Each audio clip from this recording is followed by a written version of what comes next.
This is the Ultimate Dallas Sports Show, sponsored by your North Texas Chevy dealers. Together, let's drive. Welcome, welcome. It is that time again, time for the Ultimate Dallas Sports Show. Football season has come and gone, so let's talk some hoop, shall we? I'm Joe Trahan, along with producer extraordinaire, the one, the only, Andrew Cely. And this should be always, why would I not? This should be a fun show tonight, Andrew. I wonder what you got cooking. I mean, you kind of got it started with all the basketball talk, so let's just get right into it with what's on the show. Here's What's on the Show, sponsored by NFM. Just in time for the Mavs to take center stage, they immediately begin to tank. We'll get into the future of the franchise, how it'll look around Cooper Flag specifically, more specifically, what the NBA can do to stem the tide of tanking in general. It's been a hot-button topic this entire week, and it's return of no fence riding with a look at All-Star games and Olympic and general sports performances. That's what's on the show. Now, who's on the show? Yeah, this will be a fun one because we're going to introduce you to a new member of the Ultimate Dallas Sports Show family, the one, the only Kevin Gray. Mavs fans, you know him. You're very familiar with him. He hosts a Mavs show on DLLS, All City Dallas. Kevin, welcome to the show. And then we got, of course, Mike Leslie of WFAA Sports. And let's jump right in, guys, because I did get a chance to watch the All-Star game. And Kevin, I'll start with you since it's your maiden voyage on the show. And I was shocked. I tell you, by the NBA All-Star game because, for one, I actually saw them playing defense. And then I actually saw games that were palatable. What'd you think about America versus the world the first go-around? Well, I appreciate you guys having me on the show. And, I mean, we saw Team USA versus Team World, Stars and Stripes versus the world, and we got real competitive basketball. And the idea of pride and country being on the line and giving these guys an opportunity to showcase what are the best basketball players in the world. Your man Adam Silver loves his tournaments. He might have come up with another one that might be a solution to what's going on with the lack of competitiveness of the All-Star game over the last several years. And these guys seem to have embraced that with this new format. So I was very impressed, and I liked what I saw on the floor to be able to give these guys an opportunity to show off their skills there. And I think the format worked for a lot of different reasons. Having the games only last 12 minutes, as long as a quarter.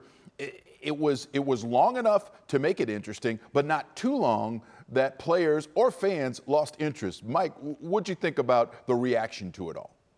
Yeah, listen, this is always going to be a tough thing for any league to get right because we are in an age where players understand better now than maybe they did 20, 30, 40 years ago about how to protect their bodies and about how valuable time off is, about how valuable protecting your own output is. Obviously, we're in an era where a lot of players are accused anyway of load management, and a lot of times those accusations have a lot of merit. So this is always going to be difficult for leagues to get right because they are at their core exhibition games that nobody has any tangible reason to care about. So you've got to find things like this that make guys go, all right, you know what? I'm playing for my American brethren. I'm playing for Team Stars or Team Stripes, or I'm playing as a group that we're representing the international game, and that gives at least a little bit of a hook and a reason for these guys to bare their teeth a little bit and yes, actually play some defense.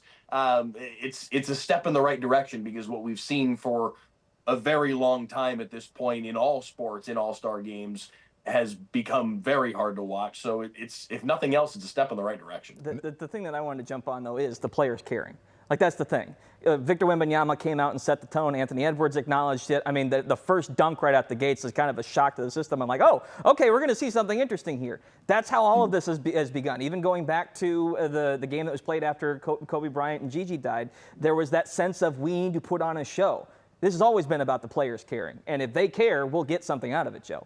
Yeah, I agree. And I think because of the way they set this format up with USA versus the world, there was more reason to care. Because I can't tell you guys how many times I just waited for that goofy game to end so I could have the final score for the graphic on our Sunday night show. That's what that game had devolved into. It was cartoonish. Yep. It was a waste of everyone's time. And this was the absolute opposite of that, you guys. I'm going to say it. It was riveting. Think about it. The first game ends with a three-pointer because they used the Elam ending, which I'm not sure if our viewers are all familiar with, but I love it.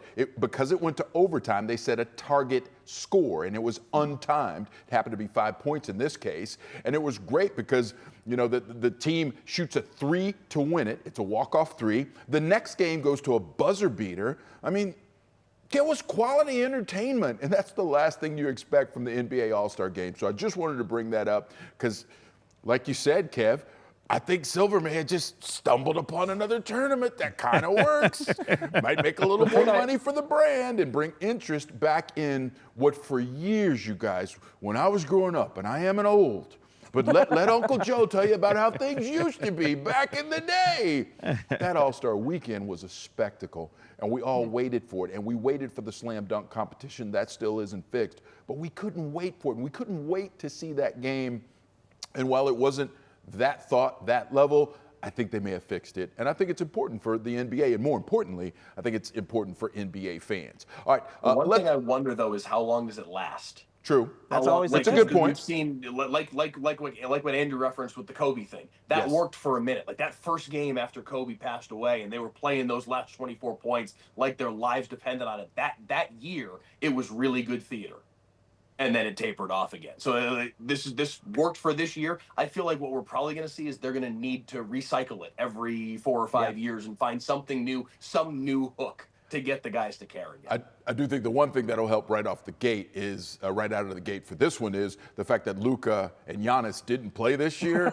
So they might want to go say, hey, wait, y'all won because we didn't play, right? And the international team didn't make it to the final. So they're going to be, hey, we're here now. It's going to be different. I could see it. Kevin, jump in. I'll say this real quick. I think the format was good, but also the tie-in with the Olympics, I think, was very interesting. Great point. Of course, you have the Winter Olympics going on, so we all love a good Team USA versus World type of competition, and I thought this kind of embraced that. So the idea I would like to see is let's do the Team USA versus Team World format during each Olympic year. So in 2028, when we have the Summer Games, we can do Team USA versus Team World to kind of embrace the tie-in with that. And then every other year, we can get back to the East-West format, because if the guys are going to care and compete like this, let's get them back in their respective conferences so these guys can play with each other, and let's see what they do against each other in the East-West format. And then in the Olympic years, we can do the Team World versus Team USA format and embrace that spirit of competition. I think it's a way to keep it relevant and keep the tie-ins pretty fresh too, like they did this year, because I thought this year's connection was pretty good with that. Yeah, it was fun stuff, and it was great stuff, and I would have never guessed that we would have spoken that long amongst the four of us talking about the All-Star It was game. not in the plan earlier today. We definitely hit the over. If people would ever bet on Ultimate Dallas Sports, I promise you, we just hit the over. Because we did. Yeah, right, exactly. Yeah, Mike's got the everywhere. inside track. He's been texting me all day. That's right. We got to talk about Luka's former team, the Mavericks, and what they're going to do with Cooper Flagg moving forward and tanking around the NBA. Stay with us in the Ultimate Dallas Sports Show. Today's headlines, sponsored by your North Texas Chevy dealers. Scottie Scheffler put on a furious charge with a 9-under final round, but Colin Morikawa fended off the field to win the Pebble Beach Pro-Am at 22 under. And Tyler Reddick won the Daytona 500 after a crash-filled final lap. But the headline from the race, his car is owned by Michael Jordan. MJ in victory lane for the first time.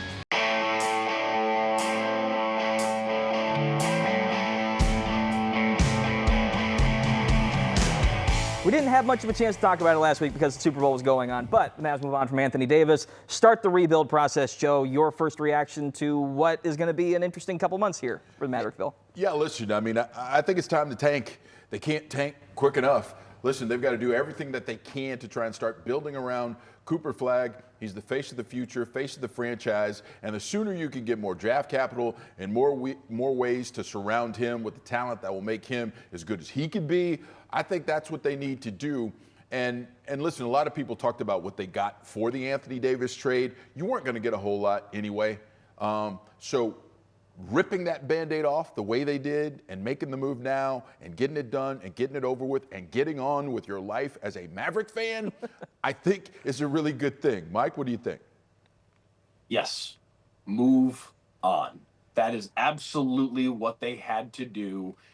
And I do kind of think they got more in return than what everybody thought they were going to a week or 2 or 3 weeks prior, when the injury news started to come down about AD, and everybody thought, all right, this dude's probably going to be done for the year. And they tried to salvage that a little bit and convince everybody, no, he's not. And then he got to Washington, and yeah, no, he actually is. What were you really ever going to get for this guy? He has been who he is. Unfortunately, it's not his fault, and that's the part about this that is unfortunate, is he gets a lot of blame put on his shoulders. None of this was his fault, neither the trade nor the fact that he gets hurt all the time, but he does get hurt all the time. You were never going to get proper value for him. You got some value for him that can potentially help you this year in the draft, next year as you start to build around Cooper Flag and beyond. And the fact that you actually got that is a win. And beyond that, yes, just moving on by itself is a win for this franchise, to allow this fan base that is still very fractured to start to sew up some of those wounds. Kevin, you are in many ways embedded in that Maverick world. What was your take on it? Yeah, whether you want to call this a vibes move to move on from Anthony Davis, or simply in the case of creating financial flexibility to have currency to make moves to help Cooper Flag, I mean, it's a win in a number of areas. I mean, folks will look at the picks and say, well, you got a late first-round pick from the Oklahoma State Thunder. If they win the title, it's going to be the 30th pick. You got kind of a fake first-round pick from Golden State that's heavily protected 1 through 20, so it could convey to a second-round pick, that type of thing. The big part of this is you got out of the Anthony Davis business, which, I mean, he did everything that he could to ingratiate himself here in Dallas. He said all the right things, did all the right things. Just for whatever reason, his body just simply would not allow him to contribute to the quote-unquote vision, Nico, that there was called for when the trade was made. So, you know, he'll have a chance to go to Washington, pair with Trae Young. Meanwhile, the Mavericks can finally do what they probably should have done, which is start the build around Cooper Flag, you know, once he was going to be the number 1 overall pick, and figure it out from there. But now they have a clean slate somewhat to be able to start to do that. And that's the most important thing going forward here. Yeah, again, a part of me still feels like it would have been nice to wait to the offseason and see what else you could get him. Because, again, if you guys put on a run and we end up where we were last year with a 10-9, you could still get decent draft capital out of from him. So I'm a little sad we didn't get to see, not necessarily Nico's vision, because I don't think anyone actually cared enough about that part of it, but just to see what Flag, Davis, and Kyrie would have looked like on the court together. At least we're going to see, hopefully, Kyrie come back at some point in the second half of the season to see how he's going to look. But, Kevin, your thought on this roster specifically moving forward, which, again, like Mavs have been semi-interesting to watch over the first half of the season, and it's been kind of tough last couple games here. Yeah, I mean, the roster is, you know, a little imbalanced. Obviously, you had some really bright spots with Najee Marshall. Max Christie's become a top 10 three-point shooter, you know, this year for the Dallas Mavericks. Cooper Flag is, you know, the favorite to win the Rookie of the Year. He's set multiple records already. So you've had certain bright spots, but at the same time, this team does not have much in the way of shot creation. This team doesn't shoot the ball well from the free throw line. Defensively, they've hovered around 10 or 11 throughout the course of the year in terms of defensive rating. So defensively, they've been okay, but they just simply have not been able to score enough to keep up, you know, with teams, and they don't shoot a lot of three-pointers either. So a team that's devoid of shot creation and shot making is going to be very difficult to win games, and that's something they've got to find the way to build around Cooper Flag going forward. Because, I mean, the Mavericks did the hardest part. They got the guy that's going to be a franchise guy for the next 15 years. So what do players look like around him? I think the roster right now is a little imbalanced given what they thought that they could bring to the table from a defensive standpoint. They just simply can't score the ball, really. Speaking of the hardest part is trying to watch the Dallas Mavericks now when Cooper Flag does not play. And, of course, he's got the midfoot sprain now that they found out about. They, of course, have lost the last 8 games, which brings us to the tank time. Yeah. And Kev, I do want to go back to you because, as I said, you're so heavily involved with them. Do you think this is where they will nurse along this Cooper Flag injury and just let him stay on the bench as long as possible? And, hey, if we rack up the losses, it is what it is, and it only helps in the long term. Well, you know, the funniest part about all this is the Mavericks, who have been trying to win games, just simply can't do it anyway, whether Cooper Flag's on the floor or not. So whether you call it an ethical tank or just purely tanking altogether, either way, they're not winning basketball games. So whatever the organization feels like they have to do, and in this case, you'll bring Cooper Flag along slowly here. There's no reason to have him out there if he's not a fully 100% healthy, because he's too good of a competitor to sit out games purposely. So bring him back slowly, make sure that he's 100%, and then let him play, because as good as he's been, unfortunately, the team around him hasn't been good enough to win when he's on the floor anyway. So it won't hurt to have him on the floor during the last couple months of the season. But yeah, draft positioning prioritization, if you will, aka tanking, should be the way that this team moves about, whether it be injuries or not, over the next couple months, to give themselves the best chance to pair someone with Cooper Flag going forward here. My wife always sends me to Sprouts, so instead of ethical tanking, I call it organic tanking. It's organic. Right. You're not having there's no GMO, right? There's no fillers, there's nothing you have to do. It's organic. Mike, in terms of tanking, your thoughts, and we got about a minute left, your thoughts about all this, rigmarole about tanking in general around the NBA? They've tried to fix it. They've tried to curtail it by changing the odds. It still hasn't worked. Teams are still going to do it. The Mavs are in a position right now where they absolutely should be trying to tank. It makes me like, I know Kyrie Irving is starting to kind of tease people about, hey, we're going to get some news here soon, and maybe after the All-Star break, and what? Why? And again, to Kevin's point, good luck telling Cooper Flag to sit on the bench when he feels like he can play. Good luck telling Kyrie Irving to sit on the bench when he feels like he can play. It's not that simple. It's not that cut and dry. But as an organization, from a top-down perspective, absolutely that should be the focal point right now, because it's the only way that you're going to be able to build around Coop. All right, good stuff. Way to put a bow on it, Mike. We're going to take another break, but when we come back, more from the Ultimate Dallas Sports Show.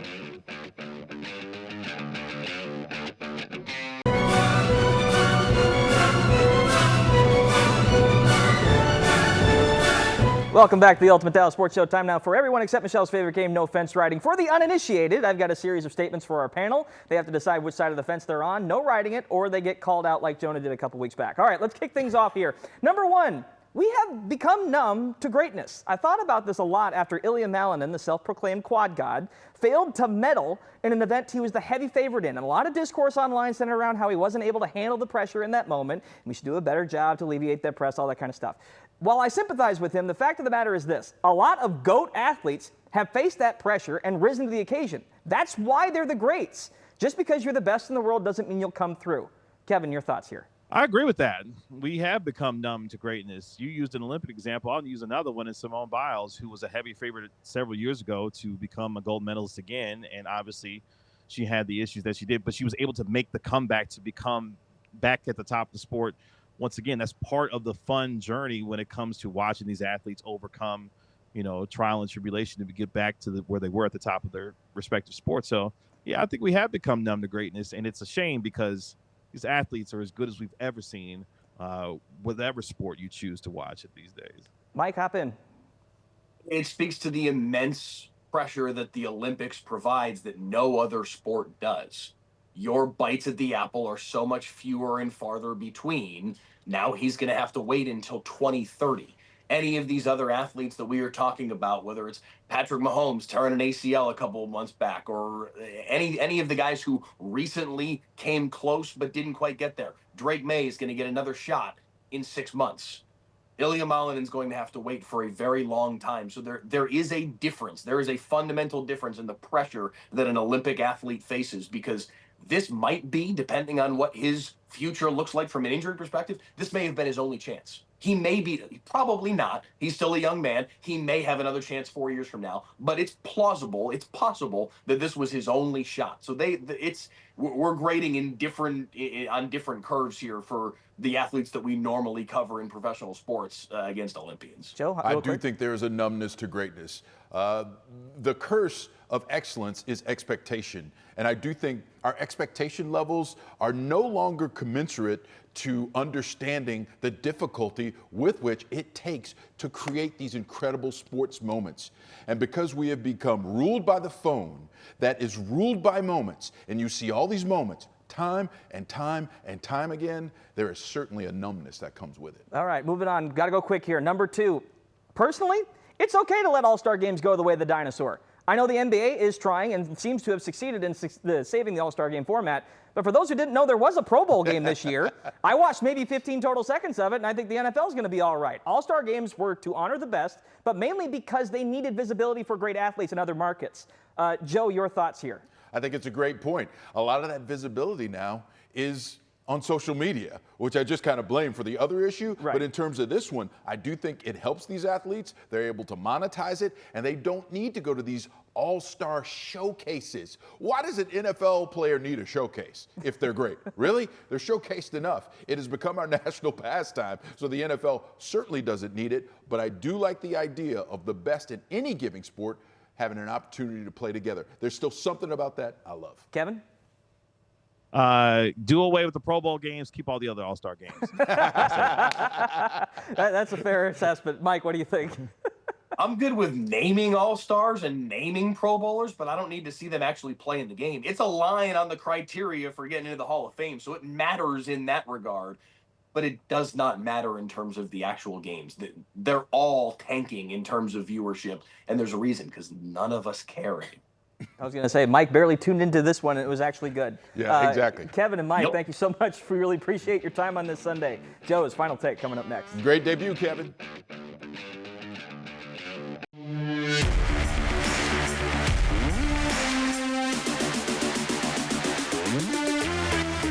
My final take. Congrats to the NBA. I don't know if they stumbled upon this, but they pulled it off. USA versus the world actually gave us palatable all-star basketball, something we haven't had for years. This game had become a cartoon. It had become unwatchable. It had become lazy in the way that it was constructed, lazy in the way that it was executed, and I'm so glad that they finally found something that gives NBA fans a chance to check out the best and brightest in that format. Now, if only we can get Ottinger to play in the other All-Star contest.